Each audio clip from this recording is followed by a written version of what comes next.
हे प्रकरण आहे गाझियाबादमधील।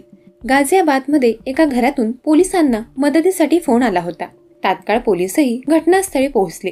घरात पोहोचल्यावर त्यांना अविनाश आणि अंजली हे दोघेही जमिनीवर बेशुद्ध अवस्थेत पडलेले दिसले। त्यांना तात्काळ रुग्णालयात नेण्यात आलं, परंतु डॉक्टरांनी त्यांना मृत घोषित केले। पोलिसांनी प्राथमिक तपास सुरू केला। घरात कोणत्याही बाह्य शक्तीचा हस्तक्षेप आढळला नाही।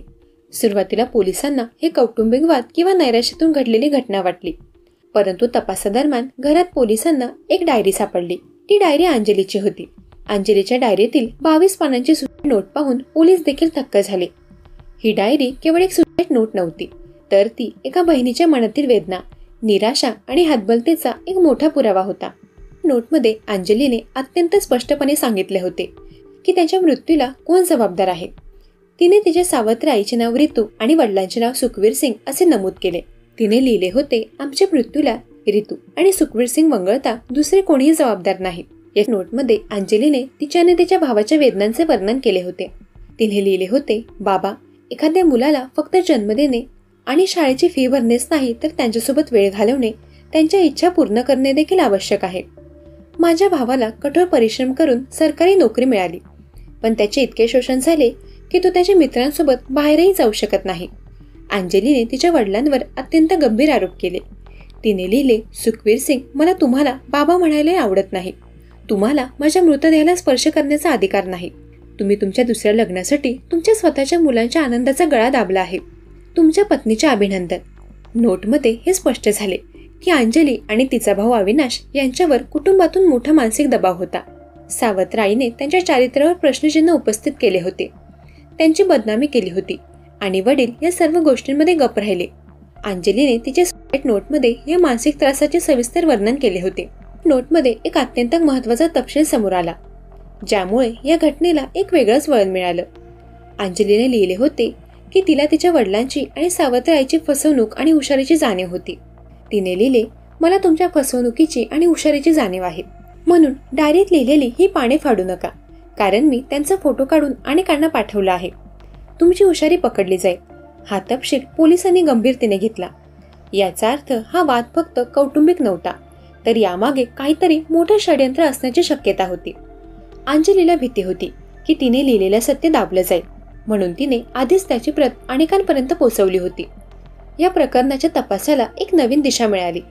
पोलिसांना आता फक्त मृत्यूचं कारण नव्हे, तर यामागील संपूर्ण षड्यंत्र शोधायचं होतं। अंजलीने तिच्या नोटमध्ये काही महत्त्वाच्या इच्छाही व्यक्त केल्या होत्या। तिने लिहिले, माझा मित्र महिम हा माझ्या खात्यातील पैसे आणि पीएफचा मालक असेल आणि मिस रितू आणि सुखवीर सिंग यांनी माझ्या चितेला हात लावू नये। फक्त महिम मला मुखाग्नी देईल। यामुळे हे स्पष्ट झाले की अंजली आणि अविनाश यांनी जीवन संपवण्यापूर्वी त्यांचा विश्वास फक्त त्यांच्या मित्रावर म्हणजेच महिमवर होता। या दोघांनी त्यांच्या आयुष्यातील आणि मृत्यूनंतरच्या काही महत्त्वपूर्ण गोष्टींची जबाबदारी महिमवर सोपवली होती। नोटच्या शेवटी अंजलीने एक महत्त्वाचे वाक्य लिहिले होते। तिने लिहिले, जर मी एकटीच मेली असती तर माझ्या चारित्र्यावर प्रश्नचिन्ह उपस्थित झाले असते। आम्ही दोघे भाऊ बहीण मानसिक तणावाखाली आहोत। आता समाजात मान उंचावून जगून दाखवा। या वाक्यातून अंजलीने तिच्या मृत्यूचा एक मोठा उद्देश स्पष्ट केला। तिने दाखवून दिले की तिचे दुःख आणि बदनामी फक्त तिच्यापुरता मर्यादित नव्हती, तिच्या भावाचे दुःखही तेवढेच खरे होते। दोघांनी एकत्र जीवन संपवण्याचा निर्णय घेतला, जेणेकरून समाजाला त्यांच्यावर झालेल्या अन्यायाची जाणीव होईल आणि कोणीही त्यांच्या चारित्र्यावर प्रश्नचिन्ह उपस्थित करू शकणार नाही।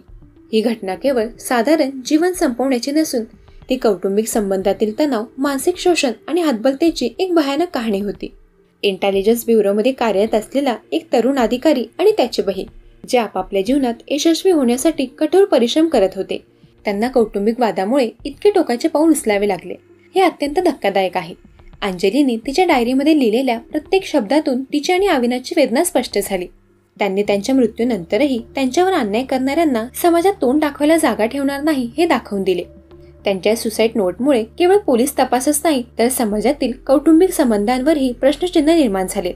ही घटना एक दुर्दैवी सत्य आहे की काही वेळा आपले जवळचेच लोक आपल्या दुःखाचं कारण बनतात आणि त्यातून बाहेर पडणं अशक्य असतं। दरम्यान या घटनेवर तुमची काय प्रतिक्रिया आहे ते कमेंट करून नक्की सांगा। जर तुम्हाला अशा सत्यकथांमध्ये रस असेल तर क्राईम कोड मराठी या यूट्यूब चॅनलला जरूर सबस्क्राईब करा। तोपर्यंत सतर्क राहा, सावधान राहा। धन्यवाद।